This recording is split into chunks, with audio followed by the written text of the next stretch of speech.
பல்லுபடாம அப்படிங்கிற ஒரு வார்த்தையை அண்ணாமலை அவர்கள் சொல்லிட்டாங்க. நாம் எல்லாருமே கண்டனங்களை தெரிவித்தோம். சரிதானே? அது திமுகவாக இருக்கட்டும், அதிமுகவாக இருக்கட்டும், நாம் தமிழர் கட்சியாக இருக்கட்டும், எல்லாரும் பாரபட்சம் இல்லாமல் ஒரு அரசியல்வாதியை இப்படி நம்ம கண்டித்தோம். காரணம், அவர் செஞ்சது தவறு, அவர் சொன்ன வார்த்தை தவறு. அதற்கு அவர் நிறைய எக்ஸ்பிளனேஷன் கொடுத்தார். கோயம்புத்தூரில் அந்த மாதிரி வார்த்தை பேசுவாங்க அப்படின்னு சொன்னாங்க. பட் அதே மாதிரியான ஒரு வார்த்தையை ரொம்ப ஃப்ரீக்வெண்ட்டாக, ரொம்ப ஓப்பனாக எல்லார் முன்னாடியும், அதுவும் ஜனக்கூட்டத்துக்கு முன்னாடி உதயநிதி ஸ்டாலின் அவர்கள் சொல்லியிருக்காங்க. இதை பற்றி யாராவது கேள்வி கேட்பாங்களா அப்படின்னு பார்த்தா நாமளும் பார்க்கலாம், நீங்களும் பாருங்க. அது என்ன வார்த்தை தெரியுமா? மோடியை பார்த்தா படுத்துவாரு, அமித்ஷாவை பார்த்தா படுத்துவாரு, சசிகலா பார்த்தா முட்டி போட்டுவாரு.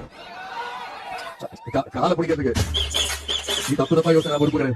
எடப்பாடி பழனிசாமி அவர்கள் அமித்ஷாவை பார்த்தா படுத்துருவாரு, மோடி அவர்களை பார்த்தா படுத்துருவாரு, சசிகலா அவர்களை பார்த்தாங்கன்னா முட்டி போட்டுருவாங்க அப்படின்னு சொன்னோன்னே அங்கேருந்து பயங்கரமான ஒரு சவுண்ட் வருது. உங்கள் மனசில் தப்பாக இருந்தால் எனக்கு என்ன தெரியும், முட்டி போட்டுருவாங்கன்னு சொன்னது நார்மலாக தான் அப்படின்னு சொல்லி உதயநிதி ஸ்டாலின் அவர்கள் சொல்கிறாங்க. முட்டி போடுறதுல இல்லாட்டி படுக்கிறதுல உங்களுக்கு எப்படி தோணுது? இரட்டை அர்த்தம் தோன்றவில்லை என்றால் ஒன்றும் இல்லை. இதுக்கு இரட்டை அர்த்தம் தோன்றவில்லை என்றால் பல்லுபடாமல் அப்படிங்கிறதுக்கும் இரட்டை அர்த்தம் தோன்றியிருக்கக்கூடாது அப்படிங்கிறது தான் என்னுடைய நிலைப்பாடு. இரண்டுமே தவறு அப்படின்னு நான் சொல்கிறேன். நான் ஒரு ஆள் செஞ்சது தவறு, ஒரு ஆள் செஞ்சது கரெக்டுன்னு நான் சொல்ல வரல. இரண்டும் தவறு, இரண்டும் அரசியல்வாதிகள். இரண்டு பேரையும் பார்த்து இளைஞர்கள் வளர்ந்து வருகிறார்கள். இளைஞர்கள் அரசியலுக்கான அடுத்த கட்ட ஆயத்த நடவடிக்கைக்கு வந்துட்டு இருக்காங்க. அப்படி இருக்கும்போது உதயநிதி அவர்கள் பார்த்து கொஞ்சம் பேசியிருக்கலாம். தவறு தவறு தான். இப்போ அரசியல் புயலில் எந்த மாதிரியான புயல் வீச தொடங்கியிருக்கு தெரியுமா? சும்மா ஷார்ப்பாக அப்படி லெஃப்ட் ரைட்டு வாங்க போகுது கச்சத்தீவு புயல். இந்த கச்சத்தீவு புயலை அடக்குவதற்கு திமுக கொஞ்சம் கஷ்டப்பட வேண்டியதாக இருக்கும். இந்த கச்சத்தீவு புயலால் அதிமுகவுக்கு ரொம்ப பெரிய அளவில் நன்மை நடக்கும். பாஜக இதை கையில் எடுத்திருந்தாலும் அதிமுகவினுடைய, அதுவும் குறிப்பாக மறைந்த முன்னாள் முதலமைச்சர் ஜெயலலிதா அம்மையார் அவர்களுடைய அந்த ஸ்பீச்செலாம் நம்ம கேட்டோம்னா கச்சத்தீவு திமுகவுக்கு பெரிய பிரச்சனையும், அதிமுகவுக்கு வரப்பிரசாதமாகவும், பிஜேபிக்கு நல்ல ஒரு பாயிண்டாகவும் மாறி இருக்கிறது. அது என்னென்ன விஷயங்கள் நடந்திருக்கு அப்படிங்கிறதெல்லாம் பார்க்கணும் தானே? அதை அரசியல் சதுரங்கம் இல்லாமல் எப்படி பார்க்க முடியும்? அரசியல் புயல் வீசப்போகிறது. தமிழ் பக்ஷம் வழங்கும் ஆழமான அரசியல் சதுரங்கத்தில்.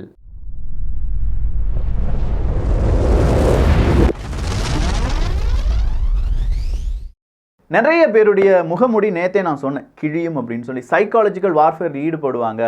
அது எலெக்ஷனுக்கு முந்தைய, அது ஒரு கொஞ்ச நாட்களுக்கு முன்னாடி வர வேறு மாதிரி பேசுவாங்க, எலெக்ஷன் வரும்போது வேறு மாதிரி பேசுவாங்க, எலெக்ஷன் முடிந்த பிறகு வேறு மாதிரி பேசுவாங்க. அப்படிங்கிறது எல்லாமே நம்ம பார்த்தது தான். அதற்கு யாரும் விதிவிலக்கெல்லாம் கிடையாது.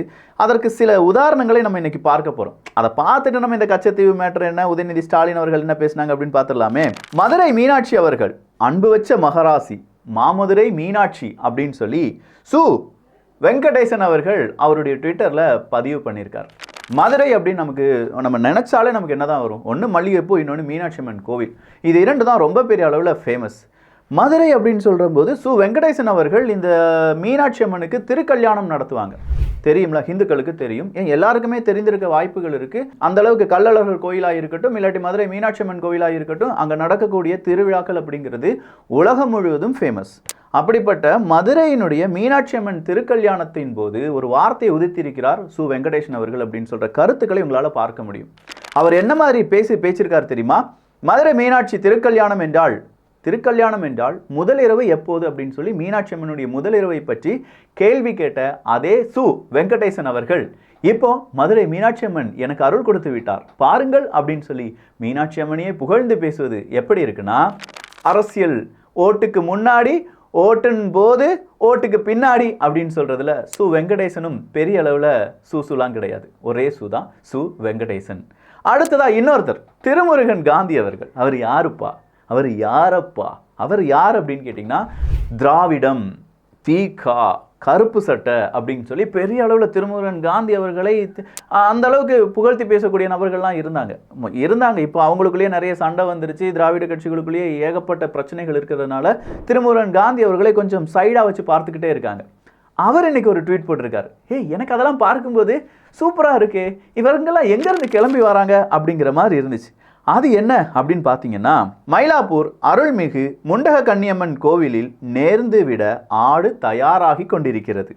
ஆரிய இந்துத்துவ கும்பலை விரட்டியடிக்க அருள்மிகு அம்மனும் ஐயனாரும் நம்மோடு கைகோர்க்கிறார்கள்.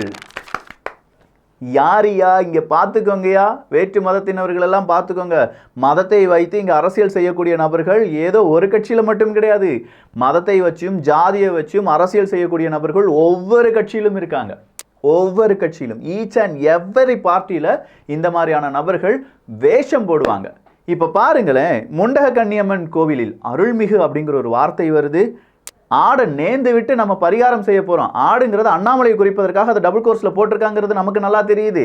ஆனா அவர் பேசுற பேச்ச பாருங்க, கோவிலில் ஐயனாரும் அந்த அம்மனும் நமக்கு அருள் புரிவார்கள் அப்படின்னு சொல்லி. இப்ப நான் ரொம்ப நல்லா இருக்கேன். அன்னைக்கு ஏதோ தெரியாதனமா சில தவறுகள் நடந்துச்சு. அதை நினைச்சு நான் வீட்டுல போய் ரொம்ப வருத்தப்பட்டேன். வந்துட்டாரு பாத்தீங்களா அவர் திருமுருகன் காந்தி. அவர் பேர் உண்மையிலே திருமுருகன் காந்தியா? இல்லையே, வேற ஏதோ பேர்ல சொல்லுவாங்க. எந்த பேரா வேணாலும் இருந்துட்டு போட்டோம். இப்போ நம்ம முன்னாடி இருக்கக்கூடியது திருமுருகன் காந்தி அவர்கள். உங்களுக்கு அவருடைய உண்மையான பெயர்லாம் தெரிஞ்சுன்னா கீழே கருத்துக்களாக பதிவு செய்யுங்க. ஸோ ஆட்டை பகுத்தறிவா இது? ஆட்டை அம்மனுக்கு கொடுக்கறது, ஐயனார் நம்ம கூட நிற்பது அப்படிங்கிறதுலாம் இனியா பகுத்தறிவுலாம் பேசிட்டு இருந்தீங்க. திடீர்னு பார்த்தா பக்திமானா மாறிட்டு இருக்கீங்க. மதுரை மீனாட்சி அம்மன் சொல்றீங்க, கம்யூனிஸ்ட்ல மதுரை மீனாட்சி அம்மன் சொல்றீங்க, ஐயனாருங்கிறீங்க, அம்மனுங்கிறீங்க. மக்கா, உங்களை ஏமாத்துறதுக்கு இன்னும் 10-20 தினங்கள் இந்த மாதிரியான நிறைய நாடகங்கள் நடைபெறும். நான் முதல்லயே சொல்லிட்டேன். இதை இவ்வளோ ஓப்பனாக உங்களுக்கு யாரும் சொல்லி கொடுத்துருக்க மாட்டாங்களா இருக்கும். அதனாலயோ என்னவோ கண்டிப்பாக இது நிறைய பேரை போய் ரீச் ஆக போகுது. அப்போ இவங்களுடைய உண்மையான முகத்திரை எல்லாமே கொஞ்சம் கொஞ்சமாக கிழிந்து வருவதை உங்களால் பார்க்க முடியுது. நிறைய பேர் நம்மளை நோட்டம் போட்டு வச்சுட்டு இருக்காங்களாம். எப்போ பார்த்தாலும் மெயில் வந்துக்கிட்டே இருக்கு, விக்கி கொஞ்சம் பார்த்து, விக்கி கொஞ்சம் பார்த்துன்னு. நான் என்ன சொல்கிறேன்னா, நீங்கள் கொஞ்சம் பார்த்து நடந்துக்கோங்கிறேன்.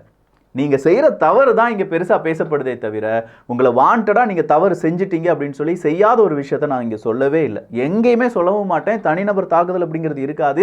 நிச்சயமாக அரசியலில் நீங்கள் செய்யக்கூடிய தவறுகள், மக்கள் முன்னாடி நீங்கள் பேசக்கூடிய தவறுகள், பொய்கள், அதுதான் இங்கே அம்பலப்படுகிறதே தவிர வேற எந்த விஷயத்திலும் உங்களுக்கும் எனக்கும் எந்த விதமான தகராறும் கிடையாது. திருமுருகன் காந்தி அவர்கள் எனக்கு தெரியுமா? என்னி அவருக்கு தெரியுமா? வாய்ப்பே கிடையாது. சு வெங்கடேசன் அவர்கள் மதுரையில் இருக்காரு. அவரையும் நானும் முன்ன பின்ன பார்த்ததும் கிடையாது, சொத்து தகராறும் கிடையாது. ஆனால் மக்கள் முன்னாடி இப்படி பேசிட்டு அதே மக்கள் முன்னாடி மறுபடியும் மாற்றி பேசுறது அப்படிங்கிறதுலாம் மிகப்பெரிய தவறு. இதே மாதிரி தான் இருந்தார் தர்மபுரியில் ஒருத்தர். பாவம், இப்போ அவருக்கு சீட்டு கிடைக்காதனால அதிகமாக பேச முடியாமல் ஒரு ஓரமாக உட்கார்ந்துட்டு இருக்காரு. இந்த மாதிரிலாம் நிறைய நிகழ்வுகள் அப்படிங்கிறது நடக்கும். ஆனால் இந்த நிகழ்வுகள் எப்போதுமே நம்ம நினைச்ச மாதிரி, நம்ம ட்ராமா போடுற மாதிரி தான் நடக்குமா அப்படின்னு பார்த்தா கிடையாது. பொதுவாக ஒரு அரசியல்வாதி வெளியில் வராங்கன்னா, 10 பேரை கூப்பிட்டுட்டு வந்து, நான் வருவேன், நீ இந்த மாதிரி பூ போடணும், நான் உனக்கு இந்த மாதிரி பேட்டி கொடுக்கணும், நல்லா இருக்குன்னு சொல்லணும், அப்படிலாம் சொல்லி ஆட்களை செட் பண்ணிட்டு வருவாங்க. ஆனால் சில நேரங்களில் இந்த ஸ்கிரிப்ட் சொதப்பிடும். உண்மையான ஆட்கள் உள்ளே வந்துருவாங்க, போலி ஆட்களுக்கு பதிலாக. அவங்க வந்து சில கேள்விகள் கேட்டாங்கன்னா என்ன ஆகும்? அந்த மாதிரி இன்னைக்கு ட்விட்டரே ஒரு பெரிய பிரச்சனையில் மாட்டிட்டு இருக்கு. மு.க. ஸ்டாலின் அவர்களை நேருக்கு நேர் பார்த்து கேள்வி கேட்ட சிங்க பெண்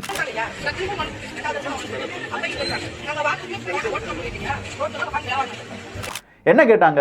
உரிமை தொகை தாரேன்னு சொன்னீங்கல்ல, அனைத்து பெண்களுக்கும் உரிமை தொகை தாரேன்னு சொன்னீங்கல்ல அப்படின்னு சொல்லி கேட்டாங்க. இங்க அடுத்ததா இந்த திமுகவை சார்ந்தவர்கள், இதற்கு பெரிய அளவில் முட்டு கொடுக்கக்கூடிய நபர்கள் என்ன சொல்லுவாங்கன்னா, வீட்டில் ஒரு நபருக்கு அரசாங்க வேலை இருக்கு. அந்த அம்மா சொல்றாங்க, ஆமா எங்க புருஷன் வந்து அரசாங்க வேலையில் தான் இருக்காரு, அப்போ 1000 ரூபா உங்களுக்கு கிடைக்காதுமா, அந்த அரசாங்க வேலையில் இருக்கிறதுனால கிடைக்காது, அதனால தான் திமுகவினுடைய அரசு 1000 ரூபாய் உங்களுக்கு கொடுக்கல அப்படின்னு சொல்லி திமுகவை சார்ந்தவர்கள் நிறைய பேர் அந்த கருத்துக்களை என்னால் பார்க்க முடிஞ்சுது. நியாயமான விஷயம். ஆனால் நம்ம தலைவர் என்ன சொன்னாரு? ஓட்டு கேட்கும்போது என்ன சொன்னாங்க? ஓட்டுக்கு முன், ஓட்டு கேட்கும்போது, ஓட்டுக்கு பின் அப்படின்னு சொல்லி நீங்க வாங்க. ஓட்டுக்கு முன் அவர் சொன்ன வார்த்தை அனைத்து பெண்களுக்கும், ஓட்டு நம்ம கேட்கும் போதும் அனைத்து பெண்களுக்கும். ஓட்டுக்கு பின் என்ன நடந்துச்சுன்னா, இல்ல தகுதி வாய்ந்த பெண்கள். ஸோ அந்த தகுதி வாய்ந்த பெண்கள் ஓட்டுக்கு பிற்பாடு தான் சேர்க்கப்பட்டது. அந்த ஓட்டின் போது வாக்கெடுக்கு இல்லாட்டி நம்ம வாக்கு கேட்க போகும்போதும் நீங்க சொன்ன வார்த்தை அனைத்து பெண்களுக்கும், அனைத்து நபர்களுக்கும் இந்த மாதிரி நகை கடன் தள்ளுபடி இதெல்லாம் சொன்னீங்களா? எடப்பாடி பழனிசாமி அவர்கள் பிடித்ததற்கான காரணம் என்ன? 48 லட்சம் நபர்கள் உங்களை நம்பி இந்த மாதிரி சொசைட்டியில் கொண்டு நகையை வச்சுட்டாங்க, 5 சவரன் கீழே நகையை வச்சுட்டாங்க. ஆனால் நீங்கள் தகுதியின் அடிப்படையில் தான் தள்ளுபடி செய்ய முடியும் அப்படின்னு சொன்னோன்னே 13 லட்சம் பேர் தப்பிச்சுக்கிட்டாங்க, 35 லட்சம் பேர் மாட்டிக்கிட்டாங்க அப்படின்னு சொன்னாங்கல்ல. ஸோ அந்த தகுதி அப்படிங்கிறது எப்போது சேர்க்கப்படுகிறது? ஓட்டெல்லாம் முடிந்த பிறகு சேர்க்கப்படுகிறது. நான் உங்ககிட்ட ஒன்று சொல்கிறேன், சென்னைக்கு மிக அருகாமையில் உங்களுக்கு ஒரு பங்களா கட்டி தருவேன் அப்படின்னு சொல்கிறேன். இந்த வீடியோ பார்க்குற எல்லாருக்கும் ஒரு பங்களா கட்டி தருவேன் அப்படின்னு நான் சொல்கிறேன். நேராக இந்த வீடியோ பார்த்து முடிச்சு அடுத்த வீடியோ போடும்போது, சென்னைக்கு மிக அருகாமையில் நான் ஒரு பங்களா கட்டி கொடுக்குறேன்னு சொன்னேன்ல, ஆனால் அதுக்கு நீங்கள் எனக்கு 1 கோடி ரூபா தரணும் அப்படின்னு நான் சொல்கிறேன். முதல்ல என்ன சொன்னேன்? வீடியோ பார்த்தாலே உங்களுக்கு பங்களா கட்டி தரேன்னு சொன்னேன். வீடியோலாம் பார்த்து முடிச்சிட்டிங்க, எனக்கு வர வேண்டிய கமிஷன் வந்துருச்சு. வீடியோ பார்த்து முடிச்ச உடனே நான் சொல்கிறேன் 1 கோடி ரூபா இருந்தால் நான் கட்டித்தரேன். ஏய் 1 கோடி இருந்தால் நாங்களே கட்டிடுவோம்ல, ஓன்ட்ட ஏன்டா கொடுக்க போகிறோம், கேட்பீங்களா கேட்க மாட்டீங்களா? சாதாரண ஒரு மனுஷன். நான் இந்த மாதிரி ஒரு வார்த்தை ஜாலத்தில் விளையாண்டு அந்த வார்த்தை ஜாலத்தில் மயங்கி என் வீடியோ பார்த்த உங்களுக்கே கோபம் வரும்போது, இந்த வார்த்தை ஜாலத்தில் மயங்கி 5 வருடம் இனி ஆட்சி செஞ்சுக்கோ, என் வரியை நீ வச்சுக்கோ, என் சொத்து வரியெல்லாம் நீயே கால்குலேட் பண்ணிக்கோ, என்னுடைய மின்சார அந்த ஒரு தொகை எவ்வளோங்கிறத நீயே கூட்டிக்கோ அப்படின்னு சொல்லி முழு உரிமையை நான் உங்களுக்கு கொடுக்குறோமே, உங்களுடைய வார்த்தை ஜாலத்துக்கு கேள்வி கேட்கக்கூடிய ஒரு நபராவது இருக்க மாட்டாங்களா? அந்த பெண் மாதிரி இருக்க மாட்டாங்களா? அப்போ அந்த பெண் கேட்குறாங்க மு.க. ஸ்டாலின் அவர்களை பார்த்து, அவர் சாப்பிட்டா என் வயிறு நொம்பிருமா?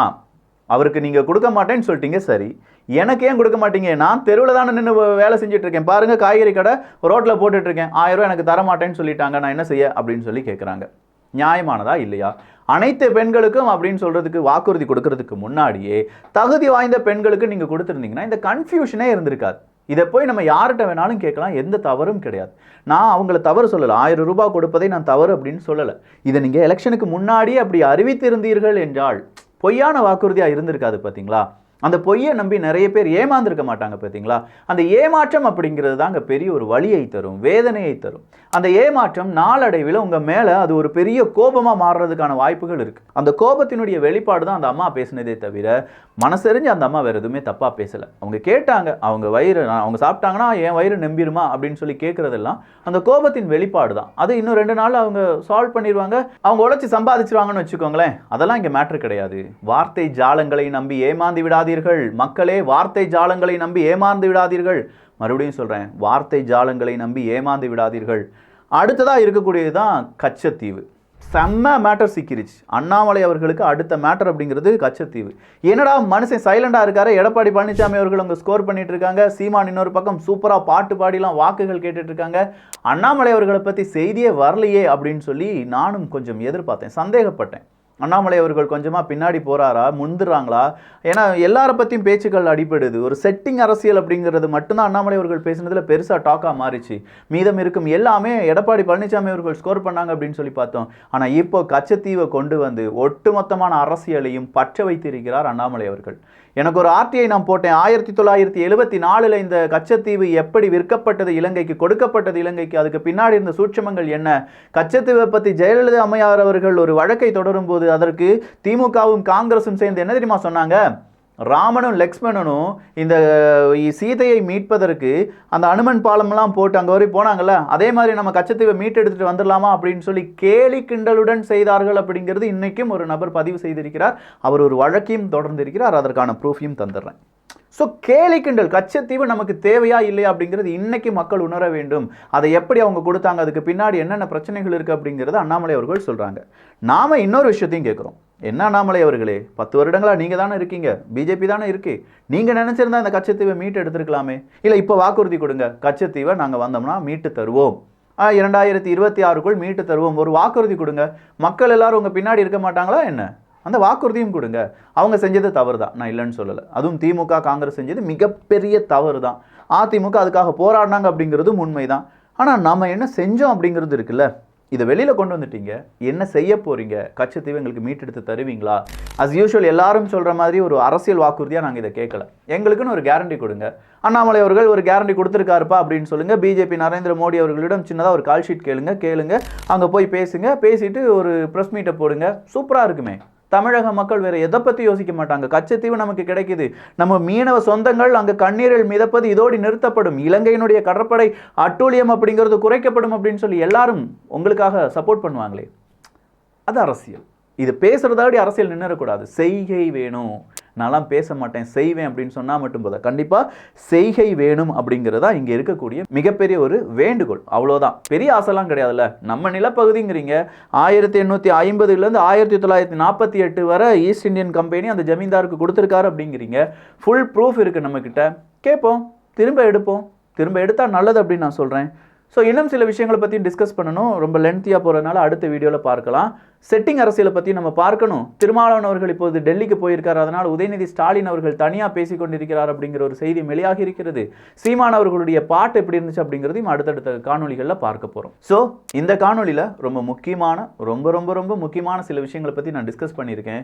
தமிழக அரசியல் அடுத்ததாக வீசக்கூடிய புயலாக கச்சத்தீவு இருக்கும் அப்படின்னு சொல்லியிருக்கேன். வேணா பாருங்க, சீக்கிரமாக டிவி டிபேட் ஷோவில் இந்த கச்சத்தீவு வர்றதுக்கான வாய்ப்புகள் இருக்கின்றன. அப்போ இந்த காணொலி எப்படி இருந்துச்சு? அஸ் யூஷுவல் உங்கள் மனக்குமரல்கள் எல்லாத்தையும் இங்கே வந்து கொட்டுங்க. நிறைய மனக்குமரல்கள் வரும்போது உங்கள் மனசில் இருக்கக்கூடிய பாரமே இறங்கிடும்.